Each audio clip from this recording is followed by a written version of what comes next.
ದಾಂಡೇಲಿಯಲ್ಲಿ ಅಂತಾರಾಷ್ಟ್ರೀಯ ಮಾನವ ಹಕ್ಕುಗಳ ದಿನಾಚರಣೆ. ದಾಂಡೇಲಿ ನಗರದ ಹಳೆ ನಗರಸಭೆ ಆವರಣದಲ್ಲಿ ಕರ್ನಾಟಕ ರಾಜ್ಯ ಮಾನವ ಜನಪರ ಮಿಷನ್ ಆಶ್ರಯದಡಿ ಹಮ್ಮಿಕೊಂಡಿದ್ದ ಅಂತಾರಾಷ್ಟ್ರೀಯ ಮಾನವ ಹಕ್ಕುಗಳ ದಿನಾಚರಣೆ ಮತ್ತು ರಾಷ್ಟ್ರ ನಿರ್ಮಾಣದಲ್ಲಿ ಮಾನವನ ಬೆಳವಣಿಗೆ ಎಂಬ ಚಿಂತನ ಮಂಥನ ಕಾರ್ಯಕ್ರಮವು ಇಂದು ಮಂಗಳವಾರ ಮಧ್ಯಾಹ್ನ 1:30 ಗಂಟೆ ಸುಮಾರಿಗೆ ಸಂಪನ್ನಗೊಂಡಿತು. ಕಾರ್ಯಕ್ರಮವನ್ನು ಉದ್ಘಾಟಿಸಿ ಮಾತನಾಡಿದ ದೆಹಲಿಯ ಅಖಿಲ ಭಾರತ ಮಾನವ ಹಕ್ಕುಗಳ ಸಂಸ್ಥೆಯ ಪ್ರಧಾನ ಕಾರ್ಯದರ್ಶಿ ಸದಾನಂದ ಗೌಡ ಪಾಟೀಲ್ ಅವರು, ನಾಗರಿಕ ಸಮಾಜದ ಹಕ್ಕು ಬಾಧ್ಯತೆಗಳ ಬಗ್ಗೆ ಸಂವಿಧಾನವು ಸಂರಕ್ಷಣೆ ಮಾಡುತ್ತಾ ಬಂದಿದೆ. ಆದರೂ ಕೆಲವೊಮ್ಮೆ ಹಿಂಸೆ, ಕ್ರೂರತೆ ಮತ್ತು ಮನುಷ್ಯ ವಿರೋಧಿ ಚಟುವಟಿಕೆಗಳ ಮೂಲಕ ಇಂದು ಮಾನವ ಹಕ್ಕುಗಳ ಉಲ್ಲಂಘನೆಯಾಗುತ್ತಿದೆ. ಈ ಬಗ್ಗೆ ನ್ಯಾಯಾಂಗವು ಶಿಸ್ತು ಕ್ರಮ ಜರುಗಿಸುತ್ತಾ ಬಂದಿದೆ. ಆದರೆ ಸಂರಕ್ಷಣೆ ಎಂಬುದು ಕೇವಲ ವ್ಯವಸ್ಥೆಯಷ್ಟೇ ಮಾಡಬೇಕು ಎಂದೇನಿಲ್ಲ. ವೈಯಕ್ತಿಕವಾಗಿ ನಾವು ಪರರ ಸ್ವಾತಂತ್ರ್ಯವನ್ನು ಕೂಡ ಗೌರವಿಸಬೇಕಾಗಿದೆ. ಈ ಮೂಲಕ ಮಾನವ ಹಕ್ಕುಗಳಿಗೆ ವೈಯಕ್ತಿಕ ಬೆಂಬಲ ಕೂಡ ಅತ್ಯಗತ್ಯ. ಈ ನಿಟ್ಟಿನಲ್ಲಿ ಮಾನವ ಹಕ್ಕುಗಳ ರಕ್ಷಣೆ ನಮ್ಮೆಲ್ಲರ ಹೊಣೆಯಾಗಿದೆ ಎಂದರು. ಮುಖ್ಯ ಅತಿಥಿಗಳಾಗಿ ಭಾಗವಹಿಸಿ ಮಾತನಾಡಿದ ದಲಿತ ಸಾಹಿತ್ಯ ಪರಿಷತ್ತಿನ ಜಿಲ್ಲಾಧ್ಯಕ್ಷರಾದ ಡಾಕ್ಟರ್ ಅಜ್ನಾಳ್ ಭೀಮಾಶಂಕರ್ ಅವರು, ಮನುಷ್ಯ ತನ್ನ ಬದುಕನ್ನು ಅರ್ಥಪೂರ್ಣವಾಗಿ ಮತ್ತು ತೃಪ್ತಿದಾಯಕವಾಗಿ ಜೀವಿಸಲು ಇರಬೇಕಾಗಿರುವಂತಹದ್ದೇ ಮಾನವ ಹಕ್ಕಾಗಿದೆ. ಪ್ರಸ್ತುತ ಮನುಷ್ಯ ತನ್ನ ವಿವೇಚನೆಯನ್ನು ಕಳೆದುಕೊಳ್ಳುತ್ತಿದ್ದು ಕಲುಷಿತ ಸಮಾಜದಲ್ಲಿ ಬದುಕಬೇಕಾದ ಸ್ಥಿತಿ ನಿರ್ಮಾಣವಾಗಿದೆ. ಪ್ರತಿಯೊಬ್ಬರು ತಮಗೆ ನೀಡಲಾಗಿರುವ ಹಕ್ಕುಗಳನ್ನು ಸದ್ಬಳಕೆ ಮಾಡಿಕೊಳ್ಳುವ ಮೂಲಕ ಸಮಾಜದಲ್ಲಿ ಉತ್ತಮ ವ್ಯಕ್ತಿಗಳಾಗಬೇಕು ಎಂದು ಕರೆ ನೀಡಿದರು. ಪ್ರಜಾಪ್ರಭುತ್ವದ ಜೀವಂತಿಕೆ ಇರುವುದೇ ನಾಗರಿಕ ಸಮಾಜದ ಸ್ವತಂತ್ರ ಬದುಕಿನಿಂದ. ಹಾಗಾಗಿ ಸಂವಿಧಾನ ಹಾಗೂ ಕಾನೂನು ನೀಡಿರುವ ಮಾನವ ಹಕ್ಕುಗಳನ್ನು ಬೆಂಬಲಿಸಿ ಬಾಳಬೇಕಾಗಿದೆ ಎಂದು ಕರೆ ನೀಡಿದರು. ನ್ಯಾಯವಾದಿ ಮೇಘರಾಜ್ ಮೇತ್ರಿ ಅವರು ಮುಖ್ಯ ಅತಿಥಿಗಳಾಗಿ ಭಾಗವಹಿಸಿ ಮಾತನಾಡುತ್ತಾ, ಮಾನವ ಹಕ್ಕುಗಳ ರಕ್ಷಣೆ ಮತ್ತು ಪ್ರಚಾರಕ್ಕಾಗಿ ಮಾನವ ಹಕ್ಕುಗಳ ದಿನವನ್ನು ಘೋಷಣೆ ಮಾಡಲಾಗಿದೆ. ವ್ಯಕ್ತಿಯ ಜೀವನ, ಸ್ವಾತಂತ್ರ್ಯ, ಸಮಾನತೆ ಮತ್ತು ಘನತೆಗೆ ಸಂಬಂಧಿಸಿದ ಹಕ್ಕುಗಳ ಬಗ್ಗೆ ಜನರಲ್ಲಿ ಅರಿವು ಮೂಡಿಸಲಾಗುವುದೇ ಮಾನವ ಹಕ್ಕುಗಳ ದಿನಾಚರಣೆಯ ಮುಖ್ಯ ಆಶಯ ಎಂದರು.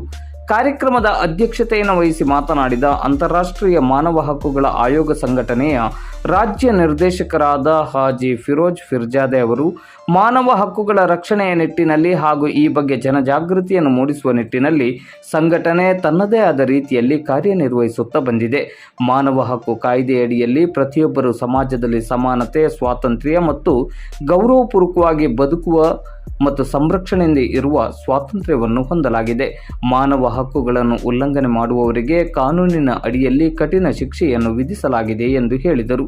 ವೇದಿಕೆಯಲ್ಲಿ ಮಾನವ ಅಧಿಕಾರ ಸಂಘಟನೆಯ ರಾಜ್ಯ ಕಾರ್ಯನಿರ್ವಾಹಕ ನಿರ್ದೇಶಕರಾದ ಅಕ್ಬರ್ ಕೋಜಾ, ನಗರಸಭೆಯ ಸದಸ್ಯರಾದ ಮಜೀದ್ ಸನದಿ ಉಪಸ್ಥಿತರಿದ್ದರು. ಮಾನವ ಹಕ್ಕುಗಳ ಆಯೋಗ ಸಂಘಟನೆಯ ಜಿಲ್ಲಾ ನಿರ್ದೇಶಕರಾದ ಶ್ರೀಕಾಂತ್ ಅಸೋದೆ ಅವರು ನಿರೂಪಿಸಿ ಸ್ವಾಗತಿಸಿದರು. ಮಾನವ ಹಕ್ಕುಗಳ ಆಯೋಗ ಸಂಘಟನೆಯ ರಾಜ್ಯ ಸಹಾಯಕ ನಿರ್ದೇಶಕರಾದ ರವಿ ಸುತಾರ್ ವಂದಿಸಿದರು. ರಾಷ್ಟ್ರಗಳು ಮೆಚ್ಚಿಕೊಂಡಂತಹ ದಾಖಲೆಯಲ್ಲಿರ್ತಕ್ಕಂತಹ ಸಂವಿಧಾನವನ್ನ ನೀಡಿದಂತ ಡಾಕ್ಟರ್ ಬಾಬಾ ಸಾಹೇಬ್ ಅಂಬೇಡ್ಕರ್ ಅವರು ಈ ಸಂವಿಧಾನದಲ್ಲಿ ಅನೇಕ ಮೂಲಭೂತ ಹಕ್ಕುಗಳನ್ನು ಉಲ್ಲೇಖಿಸಿದ್ದಾರೆ. ಇದು ಯಾವ ನಿಟ್ಟಿನಲ್ಲಿ ಉಲ್ಲೇಖಿಸಿದ್ದಾರೆ ಅಂತಂದ್ರೆ, ನಮ್ಮ ಜೀವನದಲ್ಲಿ ನಾವು ಮಾಡುವ ಬದುಕಿನಲ್ಲಿ ನಮಗೆ ಆಗುವ ಅನೇಕ ತೊಂದರೆಗಳಾಗಲಿ ಅಥವಾ ನಾವು ಇನ್ನೊಬ್ಬರಿಗೆ ಕೊಡುವ ತೊಂದರೆಗಳಾಗಲಿ, ಇವೆಲ್ಲವುಗಳಿಗೆ ಒಂದು ಪೂರ್ಣ ವಿರಾಮ ಇಡುವಂತಹ ನಿಟ್ಟಿನಲ್ಲಿ ಈ ಸಂವಿಧಾನದಲ್ಲಿ ಅನೇಕ ಮೂಲಭೂತ ಹಕ್ಕುಗಳನ್ನು ಕೂಡ ನಮಗೆ ನೀಡಿದ್ದಾರೆ. ಮೂಲಭೂತ ಹಕ್ಕುಗಳೊಂದಿಗೆ ಮೂಲಭೂತ ಕರ್ತವ್ಯಗಳನ್ನು ಕೂಡ ನೀಡಿದ್ದಾರೆ. ಹಾಗಂತ ಇವು ಒಂದೇ ನಾಣ್ಯದ ಎರಡು ಮುಖಗಳು ಅನ್ನೋದನ್ನು ನಾವು ನೆನಪಿಸಿಕೊಳ್ಬೇಕಾಗ್ತದೆ. ಯಾಕೆ ಅಂತ ಕೇಳಿದ್ರೆ, ಆ ನಾಣ್ಯದ ಎರಡು ಮುಖಗಳು ಯಾವತ್ತೂ ಬಿಟ್ಟು ಇರಲಿಕ್ಕೆ ಸಾಧ್ಯವೇ ಇಲ್ಲ. ಹಾಗಾಗಿ ಇಲ್ಲಿ ಮೂಲಭೂತ ಹಕ್ಕುಗಳ ಜೊತೆಗೆ ಮೂಲಭೂತ ಕರ್ತವ್ಯಗಳು ಕೂಡ ಅಷ್ಟೇ ಪ್ರಾಮುಖ್ಯವನ್ನು ಹೊಂದವೆ ಅಂತಕ್ಕಂಥದ್ದನ್ನು ನಾವಿಲ್ಲಿ ತಿಳ್ಕೊಳ್ಬೇಕು. ನಮ್ಮ ಜೀವನದ ಸಾರ್ಥಕತೆಗಾಗಿ ಇದು ಹೆದ್ದಾರಿಯಾಗಿದೆ ಅಂತಕ್ಕಂಥದ್ದನ್ನು ಕೂಡ ನಾವು ತಿಳ್ಕೊಳ್ಬೇಕು. ನಾವು ಕೆಲವು ವರ್ಷಗಳ ಹಿಂದೆ ನಮ್ಮ ಜೀವನದ ಒಂದು ಪರಿಯನ್ನು ನಾವು ಅವಲೋಕಿಸಿಕೊಂಡಾಗ, ಕೆಲವು ವರ್ಷಗಳಂತಂದ್ರೆ ಸಾಮಾನ್ಯವಾಗಿ ಒಂದು 50, 60 ಬೇಡ 100 ವರ್ಷಗಳ ಹಿಂದಿನ ಒಂದು ಸಮಾಜದ ಸ್ಥಿತಿಯನ್ನು ನಾವು ಗಮನಕ್ಕೆ ತೆಗೆದುಕೊಳ್ಳುವುದಾದರೆ, ಅಲ್ಲಿ ಇರ್ತಕ್ಕಂಥ ಕೆಲವೊಂದಷ್ಟು ಅನಿಷ್ಟ ಪದ್ಧತಿಗಳು ಕೆಲವಿಷ್ಟು ಜನರನ್ನ ಶೋಷಣೆಗೆ ಒಳಗೆ ಮಾಡಿದ್ದು ಅಂತಕ್ಕಂಥದ್ದು.